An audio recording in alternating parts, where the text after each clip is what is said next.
First You Think is a not-for-profit ministry of the First Unitarian Church of Des Moines.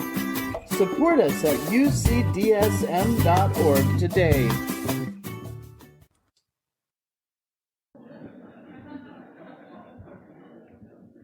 I mean, what are your prospects for 2024? Being happier, or if last year was great for you, as happy as 2023? I am mindful that there will be health challenges for some of us in the year ahead, and health challenges come eventually for all of us, including eventually, inevitably, the one we will not surmount. And connected to our physical health, there is the matter of our social, spiritual health. We need each other. We need community. We need our peeps. A happy new year means a connected new year, a caring new year. A joyous new year means a loving new year. And a more liberated new year means steps taken not just toward your individual liberation, but toward collective liberation. Natural selection made us into hyper-social beings, not merely social like other apes are, like wolves and elephants and dolphins are, but able to connect our brains and see through each other's eyes at a level beyond any other species. I've mentioned before, no single human knows everything necessary to build a cathedral or an aircraft, and yet we can build them because we can connect our brains in shared enterprises. And that's an amazing and beautiful thing. We were built to do that, and to want to do that, and to need to do that. And natural selection also made us highly competitive at the group level. One key reason that bonding with each other has been so important to our species' survival is simply that it allows us to care for each other and carry out cooperative ventures that benefit all of us. But another key reason is that by bonding together, we can fight better against that tribe on the other side of the hill. Throughout our history as a species, the cozy, warm feeling of us has been inextricably intertwined with hostility to them. Early human and proto-human groups didn't merely band together, they banded together against other groups. And if they hadn't, they wouldn't have survived to pass on their genes to us. We are a deeply cooperative and a deeply competitive species. Cooperation within our group so that we can better compete with other groups. The trick is to expand our circle, to train ourselves in this complex, multicultural, multi-ethnic world we live in, to comprehend more and more difference as nevertheless part of us rather than them. Fortunately, this expand the circle impulse is also embedded in the human history we inherit. If there were only two groups, us and them, that would be fairly straightforward and stable. But from the dawn of humanity, there have been multiple groups. So then, our earliest ancestors started seeing if they could work out ways to maybe be more cooperative with Group B so that together we could outcompete Group C. So along with a very strong tendency to bond with our in-group and compete with out-groups, we are also built with a somewhat more cautious readiness to welcome the stranger, to appreciate, not merely be suspicious of, difference, to want to expand our circle. This openness to pluralism is, among humans, a variable trait. Some of us are more open to difference, and others are more interested in protecting the given us. Unitarian Universalists tend toward the appreciation of diversity end of the spectrum. We tend to score high on openness to difference. Some of our fellow humans are instead wired to feel a need to establish and defend some collective order of oneness and sameness. Difference scares them. The work of Australian political scientist Karen Stenner helps us understand this. Stenner argues that underlying racism, sexism, classism, homophobia, and xenophobia is something more fundamental: differenceism. The various forms of harmful prejudice are all variations of a basic anxiety about difference, an anxiety that produces, in Stenner's words, a fundamental and overwhelming desire to establish and defend some collective order of oneness and sameness. Another term for this is authoritarian personality, because these folks see authoritarian structures as the best way to keep us safe from those different people who are, in a recently exhumed turn of phrase, poisoning the blood of our country. In one of Stenner's studies, people scoring high for authoritarian personality were told that NASA had verified the existence of alien life, beings very different from us in ways we are not yet even able to imagine. After being told that, they measured racial intolerance of authoritarian subjects and found that their intolerance decreased by half. In other words, they're afraid of whatever is most different. If there are space aliens out there, then suddenly all humans are us, because the authoritarian personality's animosity focuses on whatever is most different. Stenner writes, "Black people look more like us than them when there are green people afoot."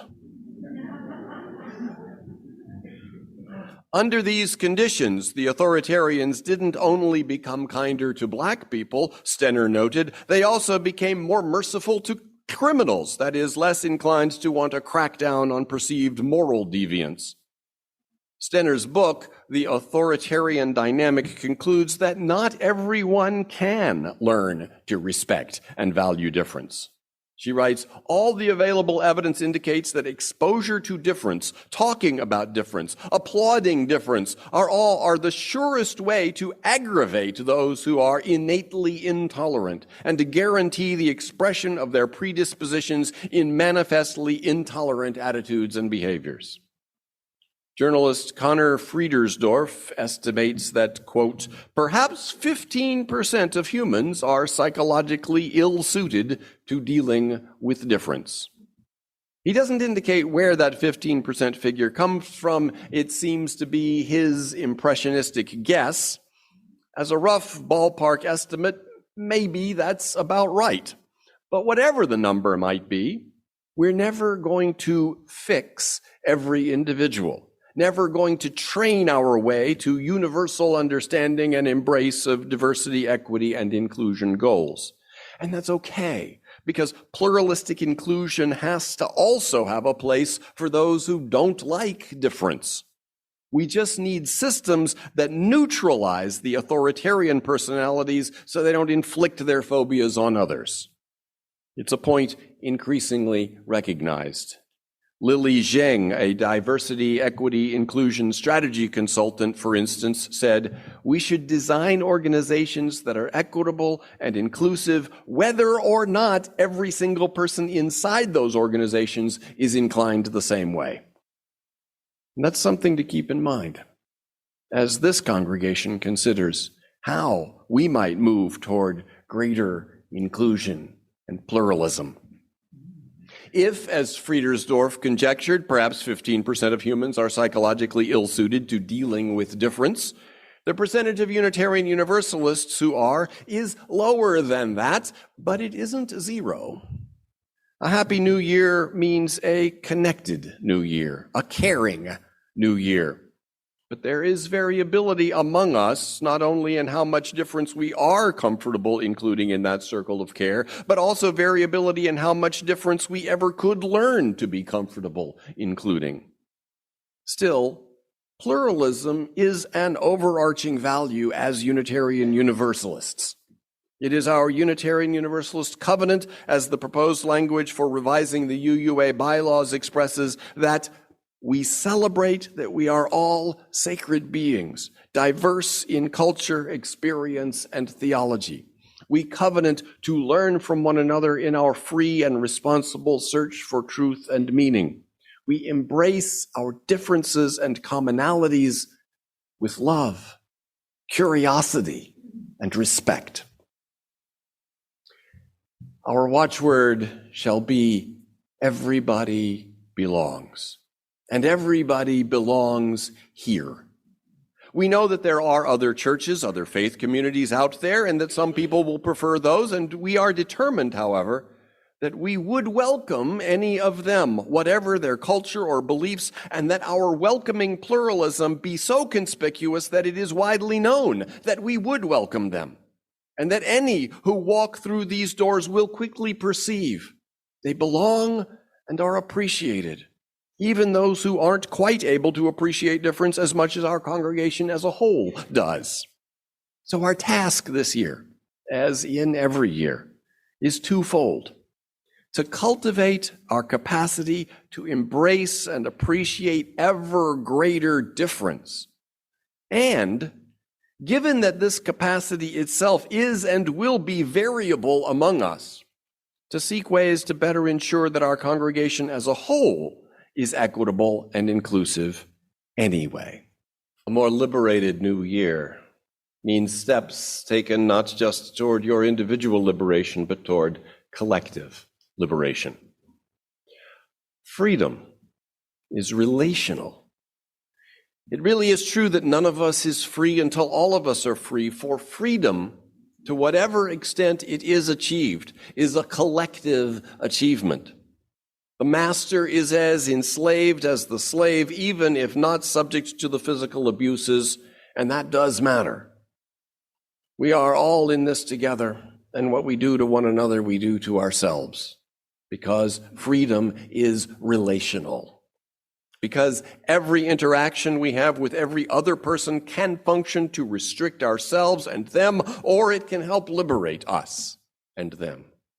Because we all have some kind of power, and we can use it against itself to diminish itself, or we can use it to nourish and expand shared power, what we call power with rather than power over. Because power over is always at the same time powerlessness under. Because freedom for most of us is half won, a half discovered blessing, and we need each other to proclaim the further emancipation. We have work to do. Because faith without works is dead, because it will not do to simply say, go in peace, keep warm, and eat your fill, go, be emancipated, because we need each other to reach the promised land. Because the kingdom of God is within us, yes, but equally it is between us and among us. We have work to do. Because otherwise, identical resumes today yield a 50% greater chance of being invited for an interview if the applicant's name is stereotypically white than if the name is stereotypically black. Because black renters learn about 11% fewer rental units and black homeowners are shown about 1/5 fewer homes. Because blacks and whites use illegal drugs at the same rate, but African Americans are arrested on drug charges at a 3 times higher rate. Because 14% of non-Hispanic white children are growing up in poverty, while 40% of African American children are. We have work to do. Unitarian Universalists have been struggling with how to do the work of dismantling racism for as long as I can remember. We've been noticing that our congregations usually look a lot whiter than their surrounding communities and have been trying to figure out what to do about that for as long as I can remember. I have been occasionally participating in Unitarian Universalist efforts at anti-racism, anti-oppression, and multiculturalism efforts, workshops, programs, and readings for 30 years, and sadly haven't seen a lot of progress. I was given a new hope for the possibility of congregational anti-racism work about 10 years ago by learning of the developmental model of intercultural sensitivity, DMIS. It's an approach that does not call anyone racist. It's not really about unconscious prejudices so much. It deftly bypasses any temptation to detour into squabbles about such things as whether members of oppressed minorities can be racist themselves or whether racism only applies to certain members of the privileged majority. It gives us a way to talk about important issues of cultural difference without bringing up the word racism at all. I think we do need to confront actual racism, recognize it and call it what it is, but we can work our way to that point more effectively with a stronger foundation, which it seems to me the DMIS, Developmental Model of Intercultural Sensitivity, provides. It's a developmental model. That is, it says that people develop through stages, like Piaget's stages of cognitive development, or Kohlberg's stages of moral development, or James Fowler's stages of faith development. The model was created by Milton Bennett and Mitch Hammer, who had been going to anti-racism trainings and noticing just what I'd been noticing, that about a third of the white people were annoyed rather than enlightened. And they began to wonder why. Why do some people react this way and other people react a different way? Perhaps they're at different stages of development. Perhaps every stage is an important, helpful, and adaptive response to certain conditions. It has values which we can recognize. It's true that whatever is identified as a later stage of development will unavoidably seem to be judged better, but Unitarian Universalists, with our third principle, ought to be able to handle this. You'll notice our third principle says we affirm and promote acceptance of one another and encouragement to spiritual growth. Notice the two aspects at work here. Acceptance of one another, exactly where they are and who they are, while at the same time, encouragement to growth, encouragement to grow into something other than what they are now. Is this a contradiction? Can we truly be accepting people just the way they are if we're also encouraging them to change? If you have ever been a parent or ever had a moderately loving and effective parent, then you know that this is no contradiction. We love our children just for what they are, while also encouraging their growth and development, because growing and changing is what they are. Being a growing, changing being is what they are, and that process of development benefits from guidance. Many of us carry that same approach into our relationships with peers, with friends. We accept them for what they are, while also, when the time is right, call them on their stuff, offer them guidance, encourage their growth, as they do for us. So I'm hopeful about the prospects for UUs to work together to guide ourselves to greater levels of intercultural sensitivity, while also understanding, welcoming, and appreciating those who may happen to be at an earlier stage. Development of intercultural sensitivity happens in stages. There are 5 stages, which I'll briefly describe. There's more detail in this month's Pluralism issue of Connecting, and still more detail available on the internet. Just search DMIS. Stage 1, denial. There is a lack of awareness of diversity. It's not possible for adult members of minorities to be entirely unaware of diversity, but some members of the majority can exist within a bubble such that they rarely encounter cultural difference. Stage 2, sometimes called polarization, sometimes called defense. This comes in 2 versions, and both versions involve an us versus them mindset. The first version is straight defense. We bunker in, defensively protecting us and demonizing them, those who are different. The second version is reversal. This is where one romanticizes and privileges a culture other than one's own. In reversed polarization, one privileges them while demonizing us. But it's still polarization of good culture and bad culture. Stage 3, minimization. This is kind of a return in the direction of denial, except that people at this stage do recognize cultural differences, but they downplay their importance. Cultural differences are all seen as superficial because deep down, we're all the same. Minimization overemphasizes commonality. Stage 4 is acceptance. We might also call it openness and curiosity. At this stage, there's an understanding the cultural differences are real and profoundly meaningful. This much was also understood at the polarization stage, but whereas polarization involves demonizing one side or the other of that difference, the acceptance stage involves curiosity and openness about differences. Difference is recognized as important, but difference is explored without judgment or evaluation. And stage 5, adaptation, also known as intercultural competence. Intercultural competence is the ability to shift cultural perspective and adapt behavior to fit with the other person's culture, recognizing both similarities and differences of their culture with yours. It's not assimilation. Assimilation is a permanent change from your original culture to a new culture. Adaptation, or intercultural competence, involves the ability to make temporary shifts into a different culture in order to more effectively deal with a particular situation.